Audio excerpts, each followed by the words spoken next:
Hello guys, ये अपना fourth lecture है चैप्टर लाइट का। अपन ने 3 लेक्चर कर लिए हैं और उन 3 लेक्चर में अपन ने कंप्लीट जो रिफ्लेक्शन वाला पार्ट है अपना इस चैप्टर का वो अपन ने कंप्लीट कर लिया है। अब नेक्स्ट अपन रिफ्रैक्शन स्टार्ट करेंगे। तो चलिए स्टार्ट करते हैं। रिफ्रैक्शन बेसिकली क्या होता है? Bending of light when it enters obliquely from one transparent medium to another. अब ये होता क्यों है? Cause of refraction that is change in speed of light. Suppose करो जो लाइट है वो अपनी ग्लास से वाटर के अंदर जा रही है, तो यहाँ पे दोनों जो मीडियम है वो डिफरेंट है, एक ग्लास है और एक वाटर है। तो वहां पे दोनों मीडियम में क्या होगा, स्पीड ऑफ लाइट जो होगी वो अलग अलग होगी, इसलिए क्या होता है वहां पे रिफ्रैक्शन होता है। ठीक है, वो किस तरीके से बेंड करती है, क्या करती है, वो अपन थोड़ा आगे बढ़ेंगे तब देखेंगे। Speed of light is maximum in vacuum that is 3 into 10 to the power 8 meter per second. Some examples of refraction. The bottom of swimming pool appears higher. जब अपन स्विमिंग करने जाते हैं तो अब स्विमिंग पूल जो है उसका बॉटम अपने को ऊपर उठा हुआ दिखता है, और जब उसमें एंटर करते हैं तो पता लगता है कि बॉटम नीचे है। सेकंड जो एग्जांपल है वो है a pencil partially immersed in water appears to be bend at the interface of water and air. अब जैसे ये पेंसिल है, इसको पानी में डाला है तो बेसिकली क्या होगा, जो ये इंटरफेस है, ये पानी और ये जो अपना एयर, यहाँ पे अपना एयर है और यहाँ पे अपना वाटर है, तो इसके इंटरफेस पे, इसका इंटरफेस क्या है, ये वाला। तो यहाँ पे जो पेंसिल है वो बेंड होती हुई दिखाई देगी। एक्चुअली तो पेंसिल अपनी ऐसे स्ट्रेट है, बट दिखेगी कैसे, वो अपने को बेंड दिखती है वहां पे। नेक्स्ट एग्जांपल क्या है? Lemons placed in a glass tumbler appears bigger. एक ग्लास टम्बलर में पानी डाला हुआ है, उसमें अगर अपन क्या करते हैं, नींबू डाल देते हैं तो बाहर से देखने पे वो नींबू बड़ा दिखाई देता है। फोर्थ जो है, letters of a book appears to be raised when seen through a glass slab. अगर कोई बुक है उस पे अपन क्या करते हैं, उसके लेटर्स पे अगर एक ग्लास स्लैब रख देते हैं तो वो जो लेटर्स हैं वो बेसिकली अपने को रेज्ड दिखाई देते हैं कि वो ऊपर की तरफ उठ गए। तो वो भी किस वजह से होता है? वो भी अपना रिफ्रैक्शन ऑफ लाइट की वजह से होता है। चलिए अब इन चीजों को अपन बिल्कुल अच्छे तरीके से समझते हैं। First, light travels with different speed in different medium. Okay, यह बात अपन कर चुके हैं। अब सपोज करो कि अपने पास में 2 मीडियम है। मैंने बोला कि ये जो लाइन है इसके ऊपर जो है दैट इज एयर, और यहां पे है अपने पास में वाटर।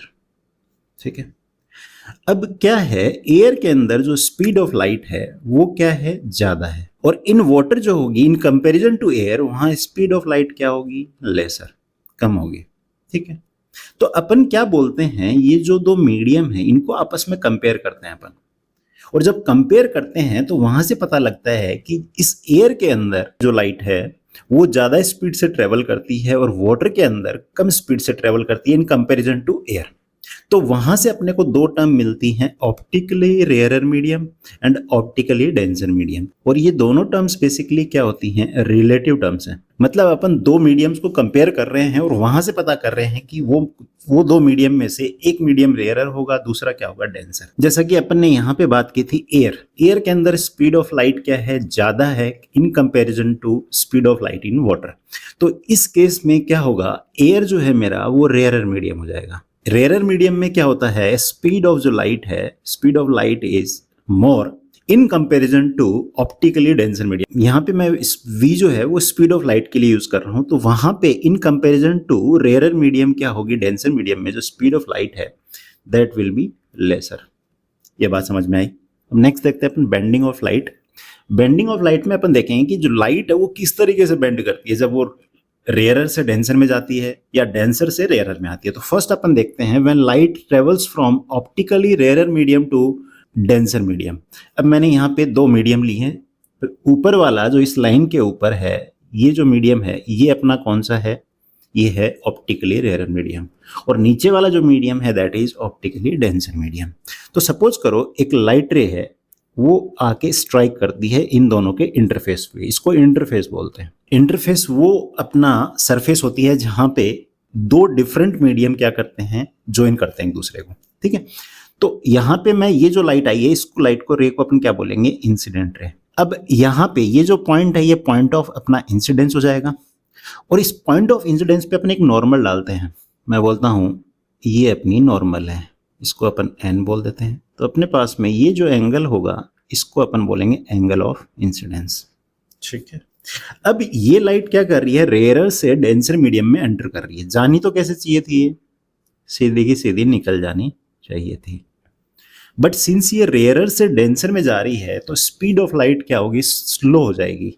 रेयरर में स्पीड ज़्यादा होती है। तो ये लाइट क्या करेगी, एक्चुअल में जानी तो स्ट्रेट चाहिए थी पर ये बेंड कर जाएगी टुवर्ड्स नॉर्मल, इस तरीके से बेंड करेगी। तो यहाँ पे अपने को एक चीज़ देखी कि जब लाइट ट्रेवल करती है optical rare to denser medium, तो वहाँ पे लाइट अपन बोल सकते हैं लाइट रे बेंड टुवर्ड्स नॉर्मल। अब एक चीज़ और देखना, जो ये रे आई है अपनी आफ्टर रिफ्रैक्शन, इस रे को अपन क्या बोलते हैं, रिफ्रैक्टेड रे। और जो ये एंगल बनाएगी नॉर्मल के साथ में, इस एंगल को बोलेंगे angle of refraction. This is angle of refraction. Reflection के केस में अपन इसको क्या बोलते थे, जब रिफ्लेक्ट बैक करती थी तो अपन उसको बोलते थे एंगल ऑफ रिफ्लेक्शन। ये बात क्लियर है, ठीक है। नेक्स्ट अपन देखेंगे when light travels from optical denser to rarer medium. अब यहाँ पे अपन ने क्या किया है कि जो लाइट रे है वो अपनी ऑप्टिकली डेंसर मीडियम से रेयरर मीडियम की तरफ जा रही है। ये अपना बेसिकली क्या हो गया, इंटरफेस। इससे ऊपर वाला है वो डेंसर, नीचे वाला रेयरर। तो कोई इंसिडेंट रे आई, सपोज करो मैं बोलता हूँ let's say this is incident ray, और जिस पॉइंट पे ये स्ट्राइक कर रही है इस इंटरफेस को, वहां पे अपन एक नॉर्मल ड्रॉ कर लेते हैं। This is normal. ये जो एंगल होगा अपना, this is angle of incidence. अब रिफ्रैक्शन के बाद में लाइट रे सीधी चली जानी चाहिए थी, बट होगा क्या, ये अवे फ्रॉम नॉर्मल बेंड कर जाएगी, मतलब ये जाएगी कुछ इस तरीके से।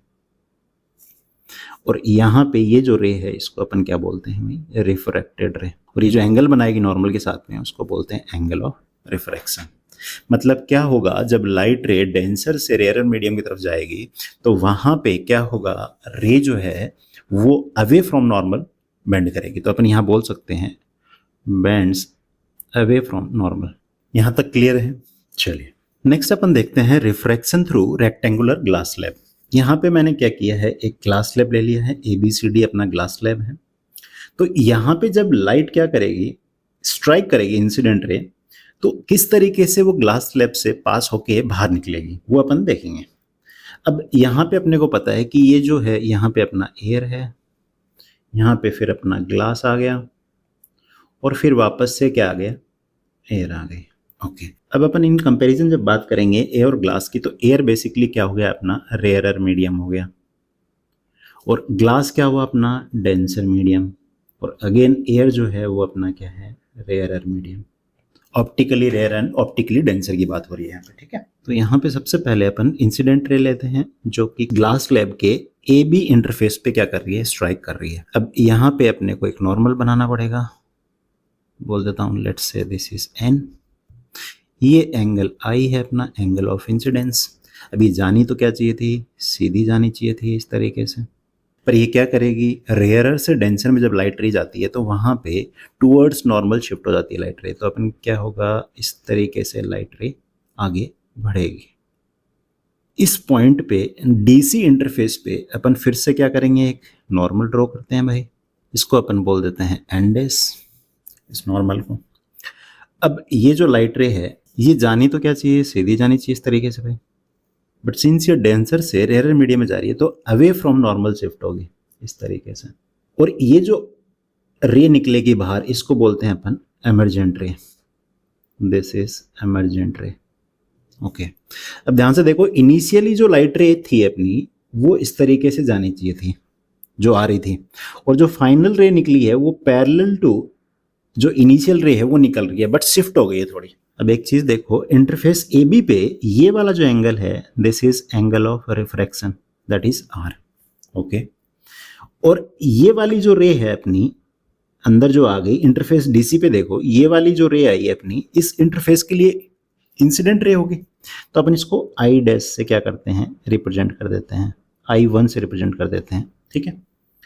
और यहाँ पे एंगल ऑफ इंसिडेंस होगा ये, और जब ये रे बाहर निकली है तो अपनी जो ये एंगल बनाती हुई निकली है, इसको ध्यान रखना है, ये एंगल ऑफ एमरजेंस बोलते हैं इसको, this is angle of emergence. Clear है?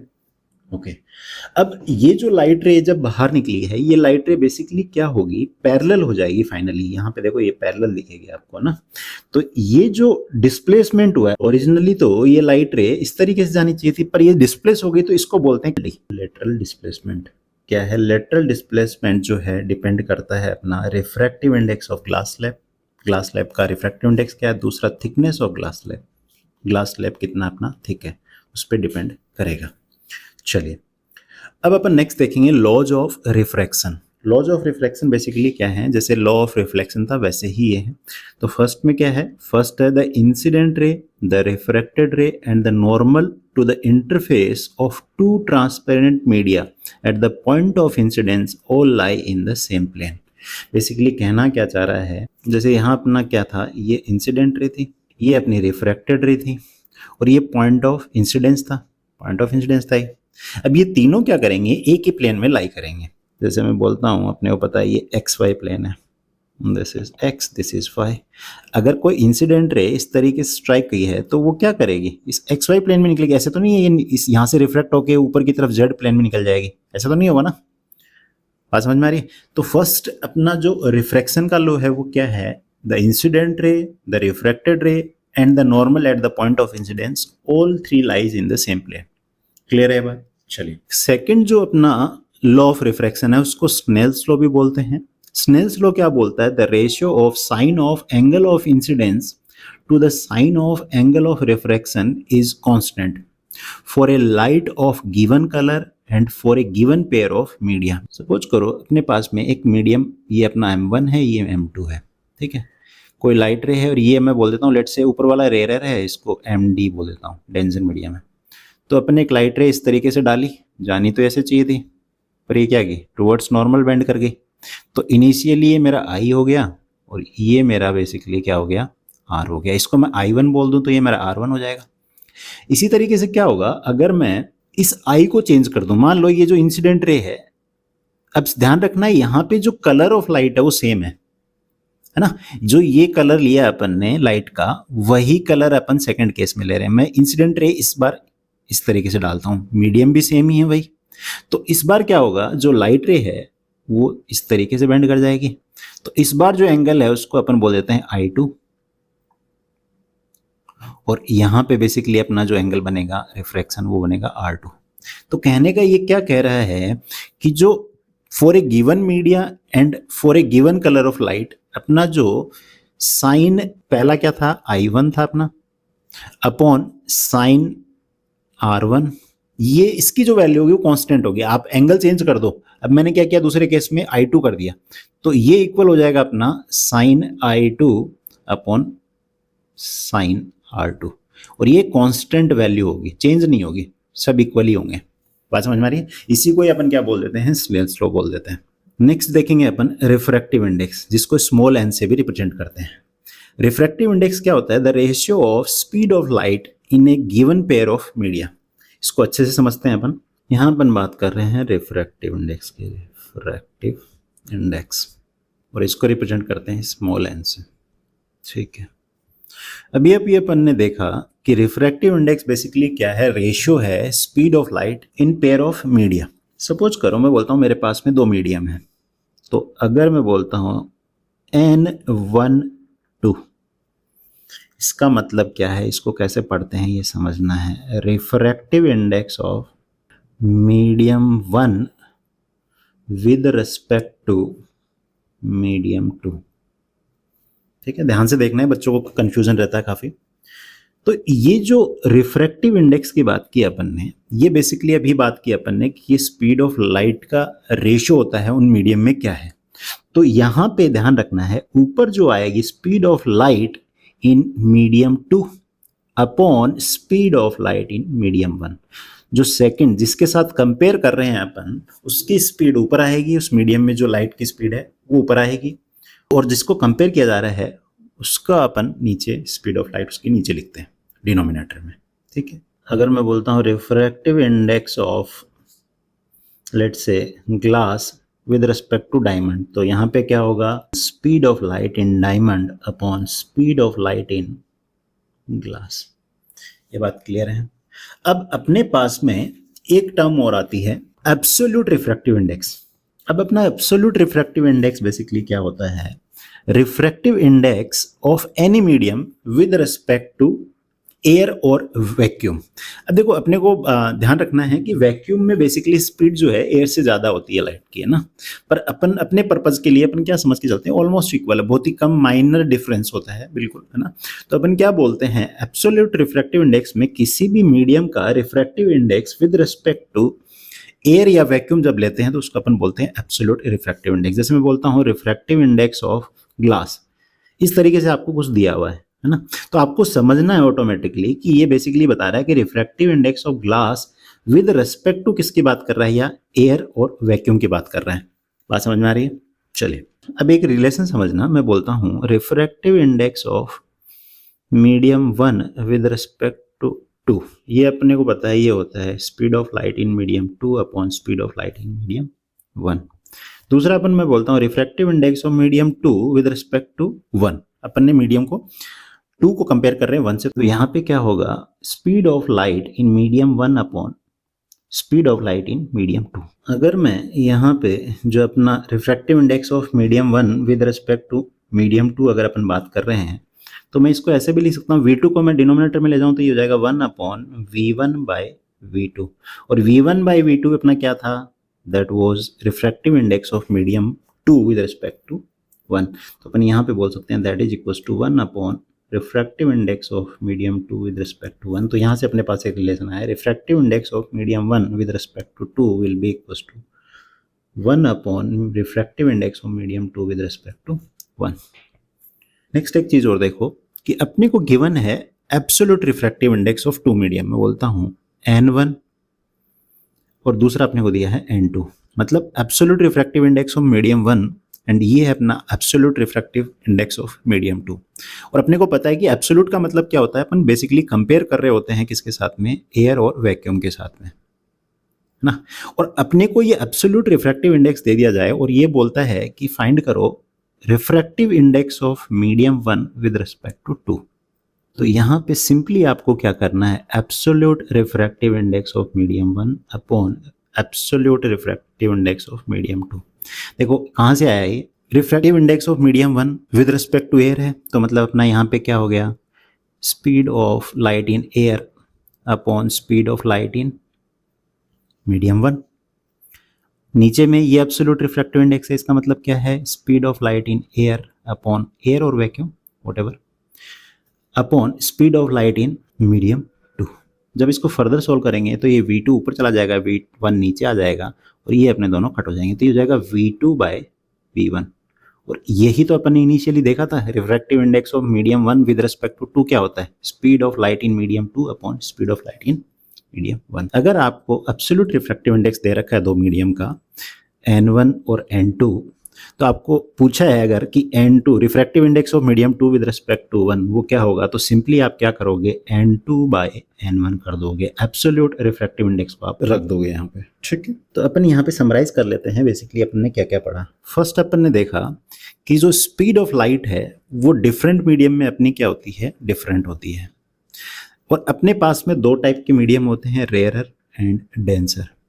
रेयरर मीडियम में स्पीड ऑफ लाइट क्या होती है, ज़्यादा होती है, डेंसर में कम होती है, ठीक है। उसके बाद अपन ने क्या देखा कि जो बेंडिंग ऑफ लाइट किस तरीके से होती है, जब रेयरर से डेंसर में जा रही होती है लाइट तो वहाँ क्या करती है, टुवर्ड्स नॉर्मल बेंड कर जाती है। और जब डेंसर से रेयरर में जा रही होती है तो वहाँ पे क्या करती है, अवे फ्रॉम नॉर्मल अपना शिफ्ट करती है, ठीक है। उसके बाद में अपन ने क्या देखा था कि refraction of light through rectangular glass slab, तो वहाँ पे लाइट कुछ इस तरीके से अपनी बैंड होते हुए निकलती है, ओरिजिनली इस तरीके से जानी चाहिए थी और फाइनली इस तरीके से निकलती है। तो यहाँ पे जो बेसिकली इंसिडेंट रे का डिस्प्लेसमेंट हुआ है, फाइनली ये जो एमर्जेंट रे निकली है इसको अपन बोलते हैं लेटरल डिस्प्लेसमेंट। और ये लेटरल डिस्प्लेसमेंट किस पे डिपेंड करता है, दो चीज़ों पे डिपेंड करता है, ग्लास स्लैब की विड्थ क्या है, दूसरा विड्थ और थिकनेस बोल सकते हैं अपन इसको, थिकनेस क्या है, दूसरा इस जो ग्लास स्लैब है उसका रिफ्रैक्टिव इंडेक्स क्या है। फिर उसके बाद में देखा था अपन ने रिफ्रैक्टिव इंडेक्स। रिफ्रैक्टिव इंडेक्स में दो देखे थे, एक तो रिफ्रैक्टिव इंडेक्स सिंपली, दूसरा देखा था absolute refractive index. Refractive index में अपन ने क्या बोला था कि रिफ्रैक्टिव इंडेक्स क्या होता है, बेसिकली किसी मीडियम का अपन कंपेयर करते हैं एक मीडियम का दूसरे से, तो वहां पे अपन ने बोला था कि this will be speed of light in medium 2 upon speed of light in medium 1। दूसरा अपन ने बोला था एब्सोल्यूट रिफ्रैक्टिव इंडेक्स। वहां पे अपन ने क्या बोला कि किसी भी मीडियम का refractive index with respect to air और वैक्यूम, उसको अपन क्या बोलते हैं, एब्सोल्यूट रिफ्रैक्टिव इंडेक्स। जैसे अपन बात करें, मैं बोलता हूँ N1, ये क्या हो गया, refractive index of medium 1 with respect to air और वैक्यूम। इस तरीके से भी देखा जा सकता है। और ये अपना किसके इक्वल होगा, that will be equal to speed of light in air और vacuum upon speed of light in medium 1। इस तरीके से अपन ने बात की थी। उसके बाद में अपन ने बोला था कि refractive index of medium 1 with respect to 2 वो होगा 1 upon refractive index of medium 2 with respect to medium 1। उसके बाद अपन ने ये भी बोला था कि अगर अपने को एब्सोल्यूट रिफ्रैक्टिव इंडेक्स दे रखा है N1 एक मीडियम का और दूसरे मीडियम का N2, refractive index of 1 with respect to 2 क्या होगा, तो अपन सिंपली यहाँ पे N1 बाई N2 कर देते हैं। अगर अपने को refractive index of 2 with respect to 1 पूछता है तो अपन लिखते हैं absolute refractive index of medium 2 upon absolute refractive index of medium 1। ये सब अपन ने आज पढ़ा। चलिए ये वीडियो यहीं तक रखते हैं, मिलते हैं नेक्स्ट वीडियो में। नेक्स्ट वीडियो में अपन लेंसेज की बात करेंगे। चलिए बाय बाय।